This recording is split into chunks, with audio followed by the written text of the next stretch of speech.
ফেনীর পরশুরাম সীমান্ত এলাকায় বিলোনিয়া স্থলবন্দর অর্থনৈতিক উন্নয়নে বিশেষ অবদান রাখার কথা থাকলেও তেমন একটা আলোর মুখ দেখেনি। এই মুহূর্তে বিলোনিয়া স্থলবন্দরে আছেন সহকর্মী আতিয়ার সজল।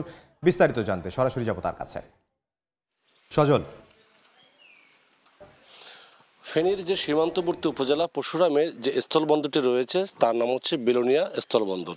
সেই বিলোনিয়া স্থলবন্দরটি আসলে যে প্রত্যাশা নিয়ে প্রতিষ্ঠিত হয়েছিল সেই প্রত্যাশা আসলে কিছুই দেখা মিলছে না।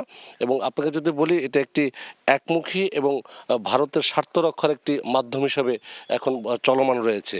এখানে একমুখী বাণিজ্য চলছে। আর যদি বলি, যখন আমরা কথা বলেছিলাম শুল্ক বিভাগের সাথে, তারা যেটি বলছেন যে বাংলাদেশ থেকে কোনো যাত্রী একদম যাওয়া প্রায় বন্ধের পথে, যেহেতু ভিসা কার্যক্রম বন্ধ রেখেছে ভারতের পক্ষ থেকে, তাই তেমন লোকজন যাচ্ছে না। তবে ভারতের পক্ষে বা ভারতীয় কিছু নাগরিক প্রতিদিন 4-5 করে আসছে। আর যদি বলি, এখানে একমুখী বাণিজ্য চলছে, কোনো রপ্তানি এখান থেকে শুধুমাত্র সিমেন্ট বা বিভিন্ন ব্র্যান্ডের সিমেন্ট রপ্তানি হচ্ছে এবং কোনো ধরনের পণ্য ভারত থেকে কিন্তু এই স্থলবন্দর দিয়ে এখন আমদানি হচ্ছে না। এবং আপনাকে যদি বলি যে স্থলবন্দর কর্তৃপক্ষ যেটা জানিয়েছেন যে এখান থেকে গত ডিসেম্বর মাসে 9,413 মেট্রিক টন সিমেন্ট রপ্তানি হয়েছে বিভিন্ন ব্র্যান্ডের, যার বাজার মূল্য হচ্ছে 8,91,00,000 টাকা, 29,550 টাকা এবং সমমূল্যের যে ডলারে রপ্তানি হয়েছে।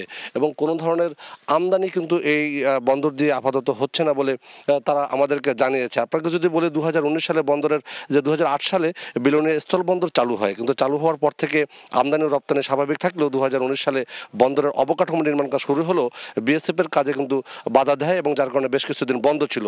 আন্তর্জাতিক সীমারেখায় অবস্থিত হওয়ার কারণে তারা যে কমিটমেন্ট দিয়েছিল এখানে কোনো বাধা দেবে না, কিন্তু বাংলাদেশ অংশে বেশ কিছু স্থাপনা নির্মাণের পরে তারা কিন্তু বাধা দিয়ে আটকে দেয় এবং সেই অংশে প্রায় 13 বছরের মধ্যে মুখ দেখেনি। 10 লাখ লোকের প্রতি বছর পর্যটন, শিক্ষা, সেবা নিতে যাওয়ার কথা ছিল, কিন্তু এখান থেকে যে অনেকগুলো পণ্য ছিল, যে রপ্তানি পেঁয়াজ, রসুন, হলুদ, মরিচ, পাথর, কয়লা, সিমেন্ট, ইট, বালি, চিনি, ভুট্টা, গম, মসুর ডাল, এগুলো কিন্তু আসার কথা ছিল কিন্তু আসেনি।